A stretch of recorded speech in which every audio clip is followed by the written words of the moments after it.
ఈ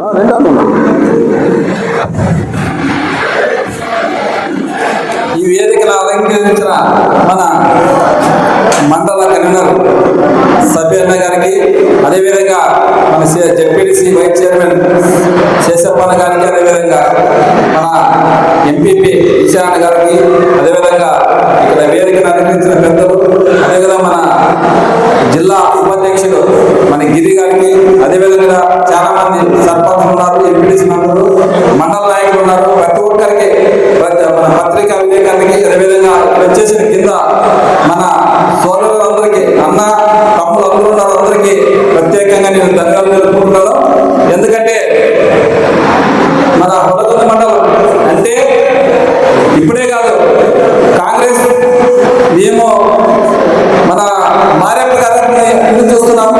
ఈ మండలం కానీ మా చివరి మండలం ఖచ్చితంగా ఎప్పటికీ కాంగ్రెస్ పార్టీ అంటే కాంగ్రెస్ పార్టీకే ఓట్లు ఎప్పుడు మెజార్టీ వచ్చేది. హొలగొంద మండలం కానీ చివరి మండలం, అలాంటిది ఈరోజు హొలగొంద మండలం కానీ ఇంత ట్యాంపరింగ్లో కానీ ఇప్పుడు చెప్తున్నాయి, ఇప్పుడే గడ్డ పడుతున్నాయి. మన ప్రకాల ప్రభాకర్ గారు, ఆయన ఎవరు కాదు, సాక్షాత్ మన ఇండియాలో ఆర్థిక శాఖ మంత్రి భర్త ఆయన, నిర్మలా సీతారామన్ భర్త ఆయన. అలాంటి వ్యక్తే ఆంధ్రప్రదేశ్లో 3 నిమిషాలకు ఓటు వేసి రాత్రి, ఎందుకంటే మామూలు ఓటర్లు నిలబడింటే మహా అంటే 8 గంటలు అయిపోతారు ఎక్కడైనా ప్రాబ్లం ఉంటే. అలాంటిది రాత్రి 3 గంటల వరకు ఎలక్షన్ జరిపినారు. ఆ ఎలక్షన్ కమిషనర్ మన ఎందుకో మనకి ఆ చంద్రబాబు ఎంత డబ్బు ఇచ్చినారో మాకు తెలియదు. ఎలక్షన్ కమిషనర్ అలాంటిది నిమిషానికి ఓటు వేసి మన వైఎస్ఆర్సీపీ ఆరా మస్తాన్ రావు గారు 198 నుంచి 104 వస్తాయని చెప్పినారు. ఆ కరెక్ట్ అంతే, ఆయన గారు అదే చెప్పినాడు. ఎవరు ప్రకాల ప్రభాకర్ గారు ఖచ్చితంగా ఓట్లు చోరీ జరిగింది, ట్యాంపరింగ్ చేసినారు అనే విధంగా పబ్లిక్ బయటపడింది. లేదంటే ఈరోజు మనము అధికారంలో ఉండేవాళ్ళం, జగన్మోహన్ రెడ్డి సీఎంగా ఉండేవారు. అలాంటిది జరిగింది కాబట్టి అలాంటి దాంట్లో కానీ ఆ ట్యాంపరింగ్లో కానీ దాంట్లో వచ్చినా కానీ మన ఈరోజు హొలగొంద మండలం దాదాపుగా 1352 ఓట్లు నాకు మెజార్టీ. అలాంటిది ఈరోజు కొంతమంది టీడీపీ నాయకులు అంటున్నారు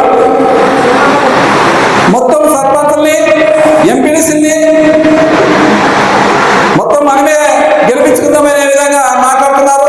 అలాంటిది ఈ ఆలూరు కాన్ఫరెన్స్ లో అట్లాది ఏమీ జరగదు. ఎవరు ఇనాగ్రేట్ చేసుకునే కాదు.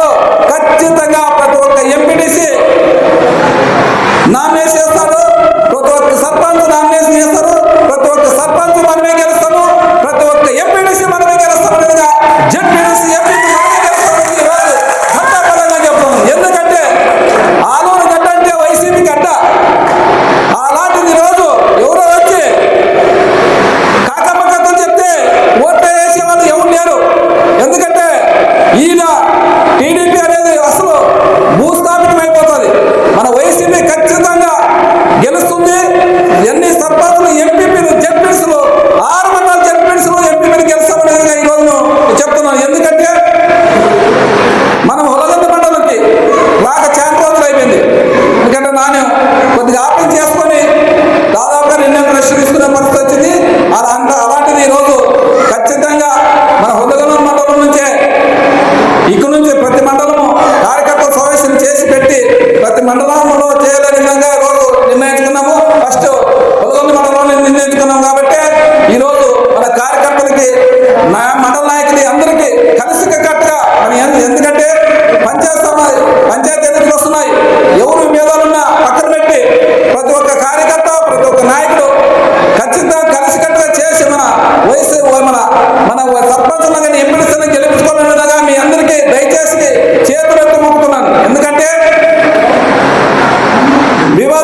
డబ్బులు ఇచ్చేవారు తలకును ఖచ్చితంగా ఇప్పుడు ఎవరు కష్టపడతారో వాళ్ళకి ఖచ్చితంగా 2029 నుంచి జగన్మోహన్ రెడ్డి గారు ముఖ్యమంత్రి అవుతారు. మనం ఇది ఆలూరులో ఎమ్మెల్యే అవుతాం ఖచ్చితంగా. నేను ఎందుకు చెప్తున్నానంటే మనకు ఉండే సమస్య ఒకటే, 2 సమస్యలు, నీళ్లు, రోడ్డు సమస్యలు. ఆ రెండుని నేను ఏమో చెప్పాను, జగన్మోహన్ రెడ్డి ముందుగా ఆయనకి ఇంకా ప్రతిపక్షంలో ఉన్నాయని మాట్లాడినాను. సార్ మన ఆలూరు కాదు, ఆలూరు అంటే పులివెందుల తర్వాత ఆలూరే. పులివెందులు ఎట్లుందో, పులివెందులు వన్ సైడ్ ఎట్లుందో ఆలూరు అట్టే ఉంది. 3 సార్లు రాజశేఖర రెడ్డి గారిని గెలిపించినారు, ఆయన ఏమన్నా గెలిపించినారు. ఇంకో 3 సార్లు నీ ఏమో 3 సార్లు ఆలూరు గడ్డ మీద గెలిపించినారు. అలాంటిది అయినా రాజశేఖర రెడ్డి గారు కానీ మంత్రి పదవి మారేపుకి 5 ఏళ్ళు ఇచ్చినారు, అయినా ఆయన మేము డెవలప్మెంట్ చేయలేదు. అదేవిధంగా మీరు కానీ గుమ్మూరు జిల్లాకు 5 సంవత్సరాలు మంత్రి పదవి ఇచ్చినారు, ఆయన కబ్జాలు పాల్పడ్డాడు తప్ప, ఆయన స్వతంత్రం చేసుకున్నాడు, వాళ్ళ అన్నదమ్ములకి వాళ్ళ ఫ్యామిలీ చేసుకున్నాడు తప్ప ఆలూరు గురించి పట్టించుకోలేదు సార్. గంటాపదగా చెప్పాను ఆయనకి, జగన్మోహన్ రెడ్డి గారికి. ఆయన ఖచ్చితంగా మాకేం లేదు సార్, రోడ్లు నీళ్లు ఆ 2 తెలిస్తే మా ఆలూరు సంతోషంగా మీరు ఉన్నంత కాలం మిమ్మల్ని గెలిపిస్తూనే ఉంటారు అనే విధంగా జగన్మోహన్ రెడ్డి గారు చెప్పింటే ఆయన ఖచ్చితంగా ఒకటే మాట చెప్పినాడు, ఖచ్చితంగా నీకు మీకు మీ ఆలూరుకి నీళ్లు రోడ్లు ఖచ్చితంగా తీర్చనే విధంగా మనకి ఇంకా ప్రతిపక్షంలో ఉన్నాగానే మాట తీసుకున్నాను. కాబట్టి ఇంత ధైర్యంగా నేను చెప్తున్నాను. ఎందుకంటే మనకి ఏ గ్రామానికి పోయినా రోడ్లు లేవు, ఏ గ్రామానికి పోయినా నీళ్ళు లేవు, ఏ గ్రామానికి పోయినా అక్కాచెల్లు పోతే అన్నా నీళ్ళు అంటారు, అన్నా రోడ్లు అంటారు. అలాంటివి లేకుండా ఖచ్చితంగా మనము 2029లో జగనన్న ముఖ్యమంత్రి అవుతాడు. అదేవిధంగా మనకి రోడ్లు నీళ్ళు వస్తాయనే విధంగా నేను ఈరోజు చెప్తున్నా. అదేవిధంగా ఇంకొకసారి కార్యకర్తలు జగన్మోహన్ రెడ్డి గారు కార్యకర్తలకు ఏం చేయలేని విధంగా ఆయన కానీ చాలా బాధపడుతున్నారు. ఎందుకంటే కరోనా 2 ఏళ్ళు అయిపోయింది, దాని తర్వాత అభివృద్ధి గురించి పెట్టి చేసినాము, అంతా డెవలప్మెంట్ చేయలేని విధంగా చేసినాను. కార్యకర్తలు ఖచ్చితంగా నేను వాళ్ళకి సాయం చేస్తాను అనే విధంగా ఆయన గంటాపరంగా చెప్తున్నారు. కాబట్టి ఈరోజు మనకి గ్రామాల్లో మన అనుబంధ కమిటీలు చేయమని చెప్తున్నారు. ఆ అనుబంధ కమిటీలు ఏమైనా ఉంటే ఇంకా మన కార్యకర్తలు ఉంటే, ఎందుకంటే మన జగన్మోహన్ రెడ్డి ఫోటోతో మీ ఫోటోతో ఐడెంటిటీ కార్డు వస్తుంది. ఆ ఐడెంటిటీ కార్డు మీద మన పార్టీ కార్యకర్తలు దానికి ఇన్సూరెన్స్ వస్తున్న విధంగా చెప్తున్నారు. మీరు ఎవరైనా ఉంటే మీ గ్రామాల్లోన ఇంకా ఎవరైనా ఉంటే కార్యకర్తలు ఎవరైనా ఉంటే ఫోటోలు తీసుకొని ఇంకా పేరు ఇస్తే ఖచ్చితంగా మళ్ళీ ఇంకా ఎక్కిచ్చేస్తాం. ఏమన్నా ఇదన్నీ బాధ్యతలు ఎవరంటే ఆ గ్రామంలో నాయకులే దానికి బాధ్యత. ఎందుకంటే గ్రామాల్లో తీసుకోలేక ప్రతి నాయకుడికి చెప్తున్నాము, మండల కన్వీనర్కే చెప్తున్నాము, అందరికి చెప్తున్నాము. మీరు ఇంకా ఏమన్నా ఉంటే ఆ గ్రామంలోన ఇంకా మన కార్యకర్త ఉంటే, ఎందుకంటే మన కార్యకర్త నష్టపోకూడదు, మన నాయకుడు నష్టపోకూడదు అనే విధంగా ఇంకా ఏమన్నా పేరు ఉంటే, ఇంకా గ్రామంలో ఎవరో కార్యకర్త ఉంటే ఆ ఫోటో తీసుకొని మనంగా పేర్లు ఎక్కించే విధంగా ఇక్కడ మోనేష్ గారు ఎక్కిస్తారు. మీరు ఇంకా ఏమైనా తీసుకోవాలని మన మండల నాయకులకి, మండల కార్యకర్తలకి, మన నాయకులకి అందరికీ చెప్తున్నాను.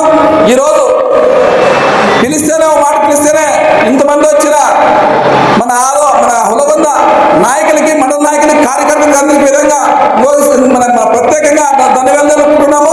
ఎందుకంటే ఈరోజు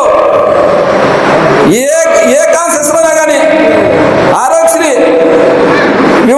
విచ్ఛిన్నమైపోయింది. చాలా మంది ప్రాణాలు మన జగన్మోహన్ రెడ్డి ఉన్నప్పుడు ఏ రాష్ట్రంలో ఉన్నా ఆపరేషన్ చేసుకో ఏమన్నా ఆరోగ్యం చూపించుకునే విధంగా ఆయన ఇచ్చిన ఈరోజు ఆరోగ్యశ్రీ కడగాకే ఎత్తివేయడం జరిగింది చంద్రబాబు నాయుడు కూటమి ప్రభుత్వం. అదేవిధంగా అక్కాచెల్లెమ్మలకు మాట ఇచ్చాడు ఆయన. అమ్మఒడి అన్నాడు, అమ్మఒడి ఏంటి ఒకసారి ఏదో 6,000, 7,000, 8,000 ఇచ్చారు. అదేవిధంగా రైతన్నులకి రైతు భరోసా కింద జగన్మోహన్ రెడ్డి గారు ప్రతి రైతుకి ఇచ్చేవాడు. అలాంటిది ఈరోజు సగం మంది కానీ లేకుండా రైతులకు ఇస్తున్నారు. అదేవిధంగా అక్కాచెల్లెమ్మలకి 18 ఏళ్ళు దాటితే 59 ఏళ్ళ వరకు 15 నెలలకి 15,000 ఇస్తాననే విధంగా మాట ఇచ్చిన ఈరోజు ఈ చంద్రబాబు నాయుడు, ఈ పవన్ కళ్యాణ్ పూరితమైన మాట చెప్పి గట్టి నెక్కి ఈరోజు వాళ్ళ చలచలు చేస్తున్నారు తప్ప మన అక్కాచెల్లెమ్మలకి మంచి జరగలేదు. బ్యాంకులో ఇంతకుముందు 2019